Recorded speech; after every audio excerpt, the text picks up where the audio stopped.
God here. This living God. You're working outside. Yeah, this real God. Are you a Excuse me. Christian? Sorry, or are I think you wanted to ask a question. You didn't get an answer to a question. Was it some specific question? I'm a Muslim, by the way. You can ask me if you want. Okay.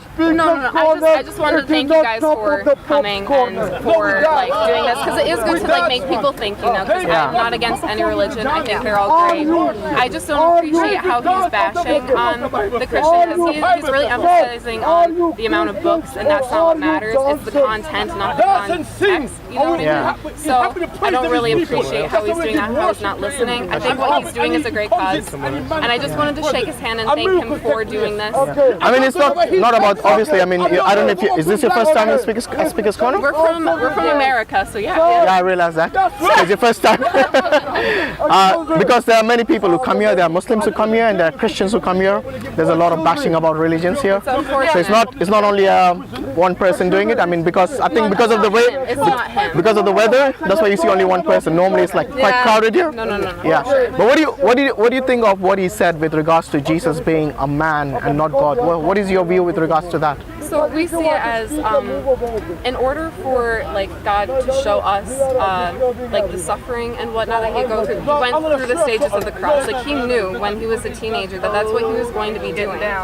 Right. He knew that that's what his like ultimate goal was to do, is to show us like the good like way to live and like all the suffering, what he's willing to do for us. As God in heaven, he can't do that, like, because there are people that only will believe by Sorry, God in heaven can't do. So you're saying God in heaven doesn't know the suffering on the earth? No, he knows the suffering. We don't. Like, we don't understand the suffering he's willing to go through for us. No, but why is that necessary? Why is it necessary for God to go through suffering? Because in order to understand us, he knows us, right? For sure, but he's trying to reach out to those that were straying so far from like him. So that's what he was doing, is he was like reaching out to those of us that like, you know, and to save like our sins. But isn't that what exactly what the prophets did? For example, Moses, David, Abraham, all those prophets who came before, didn't they do that? Didn't they try to reach out to the poor, to the one who were oppressed, to the one who were in need of salvation? Yes, they so did. And so did our saints, because as Catholic we believe in saints. Oh, you're a Catholic, okay. Yes, I'm a Catholic. Right. So I mean, obviously nothing negative, because I know majority of the Christians are Catholic, so I do recognize that as a mainstream Christianity. But what I'm saying is that what I don't understand is, why does God need to suffer in order for humanity to be saved? That's what I don't understand. Because you see the Abrahamic faith, there's like three faiths here: Christianity, Judaism, Islam. Judaism and Islam do not believe that God becomes a man, or he suffers, or anything, basically any other weakness that human beings have. For example, there's a clear verse in the Bible which says that God is immortal. Now, if God is immortal, and then you say Jesus is God, there's some sort of a contradiction here, because one died and the other didn't. Right, but so we believe in like life everlasting, of course. So like when you can go to heaven and then you live there forever. So what he did is he came down to earth. Granted, I'm not a professional, obviously, in this. I'm just a Catholic person that's trying to. No, that's fine. I mean, I want to know the reasoning behind your faith. And to save our sin, but the thing is he's a very loving God, and I don't know that much about like your guys' gods. I'm gonna be honest, I don't. I wish I did, and I think like it's. No, he's loving. Obviously, God is loving, but God is also just. Oh, he is just. So just because he's loving doesn't mean that everyone gets to go to heaven. That's why we have. So Catholics believe when he, up to the point before Jesus was here, if you did mortal sins, you went straight to hell. There was no. Really? There was no confession or anything like that. So you don't believe there was forgiveness before? No, there was forgiveness. Right. Like if you committed like a mortal sin, like something, because we. I see, like murder or something like that. Right. So if you did something like that, like you're screwed. You weren't going to go to heaven. So what happens now?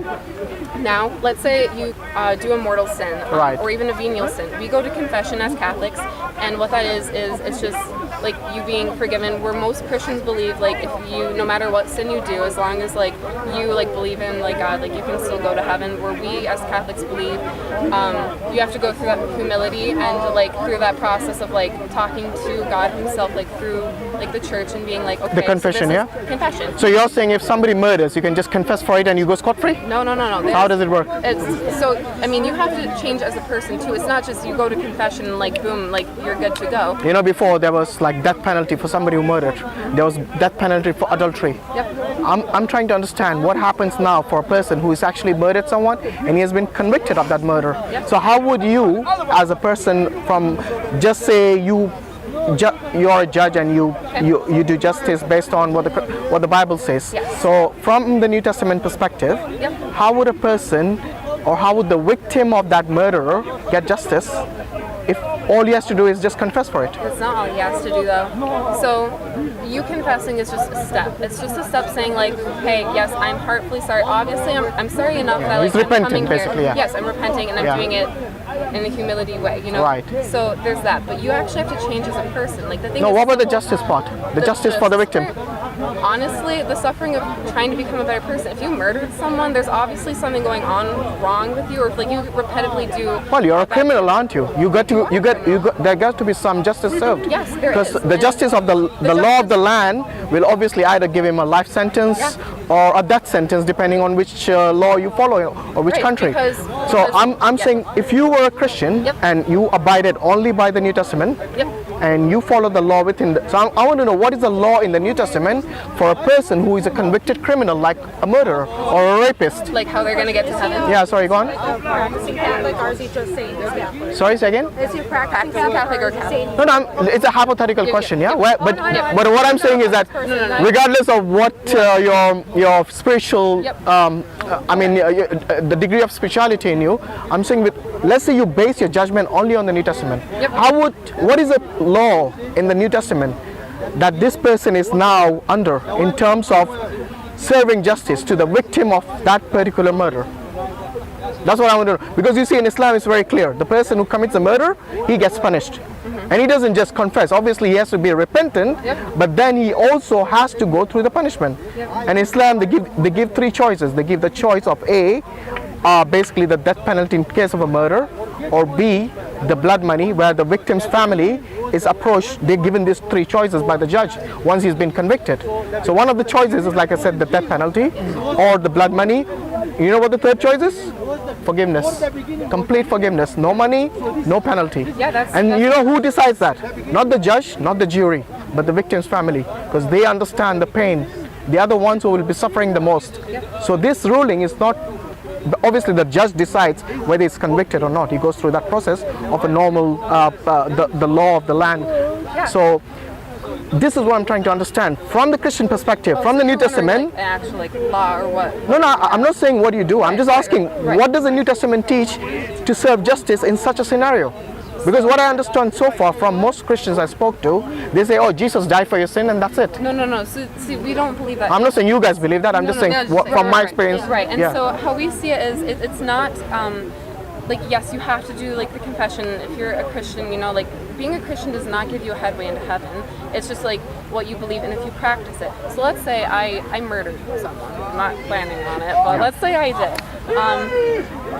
Me going to confession would be the step, like me telling God, like, so that's step one. Understand. And then the next step, but the thing is like the priest can't like go out and tell everyone that. Like they are told, like, you cannot share anyone's sin. It's between you and God, and you have the choice of being behind a scrim. So it's confident, like, you know, so like you don't have, they don't have to know who you are.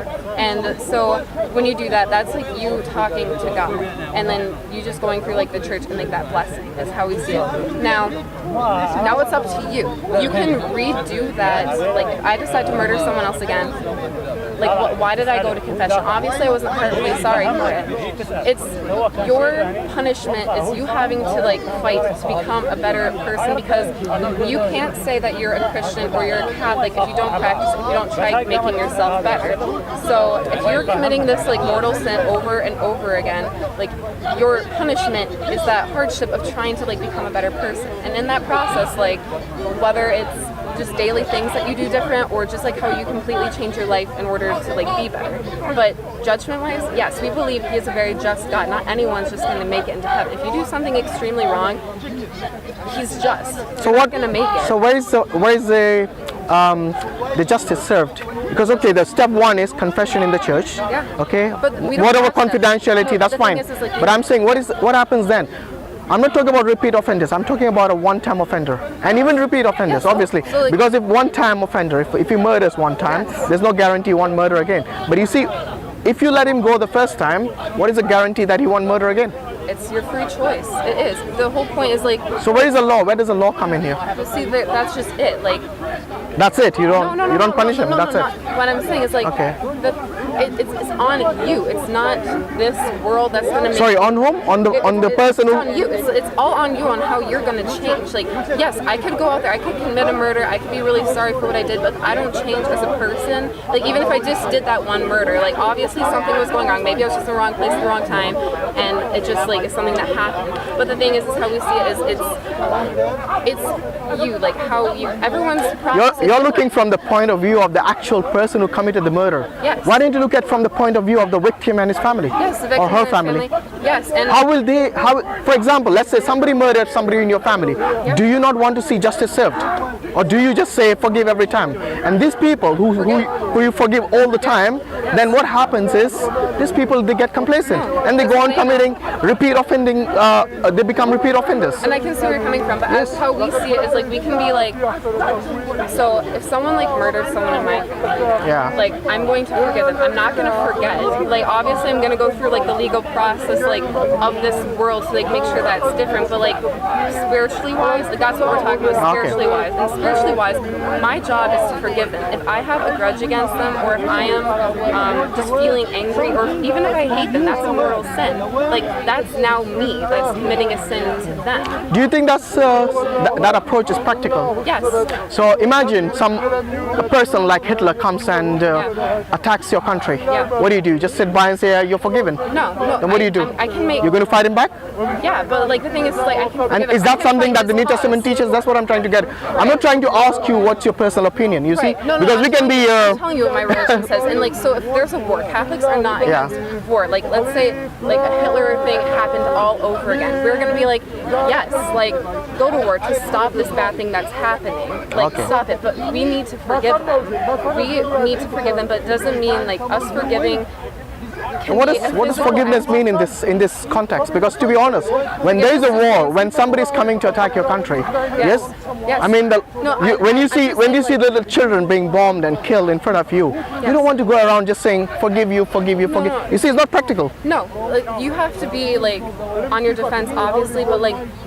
So a lot of Christians are being like persecuted in other countries right now. Yeah. And as our job, like I don't hate that religion that's doing it because I know it's not the religion that's practicing it. It's just like radicals. That's all it is. It's just radicals. And you got radicals on both sides. Exactly. You have for example, you must have heard of the ISIS. Yes. You know who are the main victims? The Muslims. Exactly. Like they're attacking. So the Muslims are the majority of the victims are the Muslims. Exactly. But you see, we are not talking about fringe groups. That's the reason I went to the Bible. I want to know from the Bible's perspective, from the New Testament's perspective. I do not see a clear law stated as to what happens to a murderer. Because I remember this passage about this this woman who had committed adultery or something, and the Jews were going to stone her, and Jesus says something like, the one who did not commit a sin shall cast the first stone.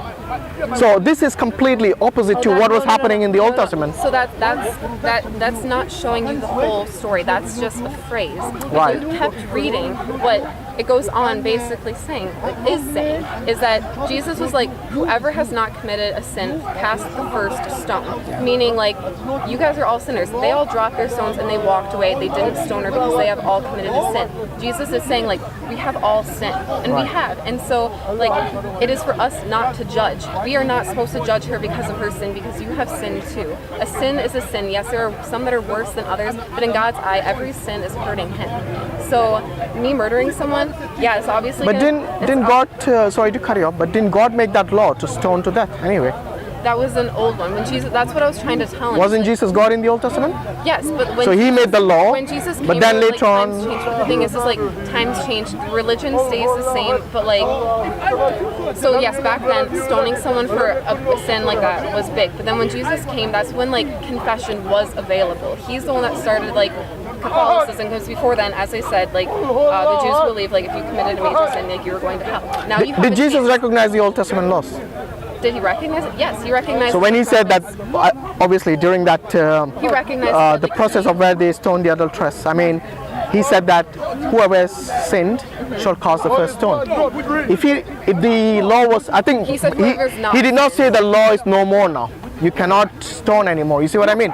He's still acknowledging that the law is existing, but there's a condition now, and the condition is you got to be sinless somehow. I don't know. That's what it implies over there. But the question arises: Jesus was sinless. Why did he not abide by the law of God? But he did. He didn't. He didn't stone her. He said, "You are free to go." No, he at said the end. whoever who has not sinned. Yeah, The not sin. which includes him. He's without sin. But Do you not agree that he's without sin? Oh, he is without sin. So if he's without sin- but he chose not to stone her because the stoning was not like that was something that the Jews were doing. But he was No, it was the God's law. That's why they were doing it. It wasn't just because the Jews felt like stoning people who are adulterous. But that's just that's what I'm saying. It's like the Jews are the Jews were supposed to like become like Catholic. Like a lot of them did. All of the Catholics like Catholics came way back. I mean, way afterwards. Not okay. Anyway, that's a different. That's a different story. No, like when Catholicism started was when Jesus came and he did the Last Supper. The Last Supper, that was the beginning mass. That was the first mass, and from then that's when that's when Peter like started putting into practice, and that's when he started writing his praying word. You know, there's actually a passage where Jesus, where Jesus is in Matthew 15, I believe, the very beginning, where Jesus rebukes these Jewish people who are mocking his disciples. They say that, look at your disciples, I'm paraphrasing, who do not even wash their hands before eating or something like that. And Jesus tells them that, why do you, for the sake of your tradition, he's telling the Jewish, I think it was the Pharisees he was speaking to, why do you, for the sake of your tradition, do not abide by the law of God? And the law of God was, anyone who curses their mother or father shall be put to death. Now you see, this is an Old Testament law, and Jesus here is trying to basically rebuke them for stopping or not practicing that particular law of God. Okay. So the law of God, or the Old Testament law, was something that Jesus is now telling them that, why do you not perform according to what God has told you to do? Anyone who curses a mother or father shall be put to death. This is Jesus' word in Matthew 15. Now I'm asking, I mean, if the Old Testament laws were no more applicable, why is Jesus now rebuking them for not following it? This is like 1400 years after Moses. Yes. 1400 years. So in the Old Testament, from what I understand and what I've been told and taught. Oh, sorry, this is in Matthew. This is in the New Testament, by the way. Yes, I'm saying, but in the Old Testament, it was a lot stricter. It was a lot stricter, and there was like a reason behind that. It was just to get like people on the straight and narrow, and like this is like how it is. But then people started straying and going all over the place, and what really needed to happen in the New Testament when Jesus came is there just needed to be like more. Sorry, I can barely hear you. Is it okay we move a bit here? Yes. So sorry guys. We're just moving a bit here because I can barely hear what. I don't want to. Yeah, I have to go. So I'll that's fine. Thank you for talking. This has been actually really fun and a good experience, actually. So yeah, I hope your questions got answered. Yes. But I know sometimes it's difficult when you got a big. Yeah. No, I mean it's just having a dialogue, because that's the way we learn from each other. We learn about each other. There'll always be misconceptions, because you see there's a lot of negative propaganda against Islam nowadays. You see on media, yes, and Trump hasn't helped. And it's not. So you know what I mean? Not a bad religion at all. It's just how people are perceiving it. Exactly, and the only way we can learn is by talking to each other, having a dialogue. Yes, and that's what's important, you know. And I appreciate you not attacking me either, but instead asking me. That's not our aim and objective anyway. I mean, it's to learn from each other and to clear up the misconceptions we have. Yes. But yeah, thanks for your time. I know you guys are. Yes. Yeah, sure, go on. So my dad has actually converted to Islam. Woohoo! And so, Alhamdulillah. Okay. Okay. I was just wondering, you know, I'm okay with it. You know, it makes him very happy, and I'm okay with it. But my mother doesn't understand it. I think she's afraid of it because she doesn't know much about it. Like, what can we say to her? What can we do? Sorry, I don't know the background as to why your dad converted, how he converted. Yeah. So was he a Christian before? Was he Catholic? He was born, I think, into a Christian family. Okay. But in his teenage years, he lived in Kansas. Right. So then there was the Muslim community there, and he just converted in because he just believes in it. He must have told you a reason why he converted, because you see, people don't just convert to another religion. There's always a background to it. Yeah. Yes. So, sorry, I didn't catch your question. What was the question again? I just wonder how, like show to family members that don't understand it that there's ISIS and they're against the Muslims, but then in America, kind of like what they make it out is that all the ISIS are Muslims. So that is like me saying all the KKK are Christians. Exactly. You see, just because a fringe group claims that they follow a certain religion, or maybe we know that Buddhists are very basically they do not believing in non-violence. They have a doctrine called ahimsa, which is basically non-violent. But we see what happens in Burma today. The people we least expected to kill and murder and commit genocide are doing it. So just because these fringe groups are out there, you do not stereotype the entire religion based on that. I think my best advice would be actually to seek knowledge and to seek to understand that particular faith from the true adherents, from the true followers, or the best thing from the scripture. And that's the reason most of my questions, if you realize, were based on what the Bible says. Because I don't want to know 100 different opinions of 100 different Christians. You want to know what? Yes, I would like to know what the scripture says, because everyone, they say that this is what God told us to do. And whom are you going to question? God? Because you can say that no, the Protestants say this, or the Catholics say this, or whatever sect say this, but they all believe in the Bible. So if you're going to base your religion based on the Bible, I would rather approach it from what the rulings are in the Bible. And the same applies with the Quran and with the Sunnah. In Islam, it's not just the Quran. We believe in the Quran, the Sunnah, the Seerah. The Sunnah is basically the Hadith, or the traditions and the sayings and the actions of the Prophet and the companions. The Seerah is basically the biography of Muhammad. So you might have heard of many things negative about Muhammad. But you see, people do not tell you about the good things and the positive things. I think it's something that you find in all faiths and all backgrounds. For example, people will criticize you if you drove your car badly. But if you took a really nice turn, they won't tell you, "Oh, nice turn, mate." So this is I think human nature. Yeah, they look at the negativity. But if you want to learn about something, you look at both. You look at both sides, and then you make up your mind as to why your dad chose to accept Islam as a faith. Yes, and this is, I think, the best approach. What's your name? Hashim. I'm Sheridan. Sorry, I don't shake hands with other than people I'm married to, or people like my parents. No disrespect to you. No, yes, it's something religious, basically. Yes, but appreciate that. Yes. And then what's your name? Sorry. Sheridan. Sheridan. Okay. Are you sisters or friends? Yeah, we all came here from. Oh, okay. So you guys are all together? No, not you. Okay. We come from Minnesota. And then there was another I think her question was, what should she advise her mom? Non-diverse culture. Like everyone in our town is white, basically. How to kind of Christians and white. So then when he converted, it was like almost like a culture shock type thing, because he was doing the prayers every day on the rug, and it was just something I had never seen before. So it wasn't bad. It was just definitely, it was when I was younger too. So I was just, it's just different. So now, have you learned anything from your father? Yeah, we actually started talking a lot, because Wait. yeah, we started talking a lot about it, and we've opened up more about, information that I didn't know beforehand. And It's just because, earlier I saw you saying, oh, Muslim women are... No, I was just saying that because that guy... No, I was just messing with that guy. No, I was just messing with that guy because he's loud. You gotta be loud with loud people. I'm a Muslim woman as well, and I don't feel segregation at each other back in the house. Yeah, there's just... that every organisation has a certain way of putting, men in a different situation. Yeah. No, I was just messing with that guy. No, it's definitely interesting to come here, because I know we were coming to Speaker's Corner to learn just because you could shout opinions, and I didn't know there would even be Muslims. So you're messing, No, I'm just messing with No, it's definitely nice to come and learn, more information and meet people, because, we come from a very, very small town, so very... Yeah, where I live, there's 5,000. Is that anywhere near LA? What? Is that anywhere near LA? About 500,000 miles. Yeah.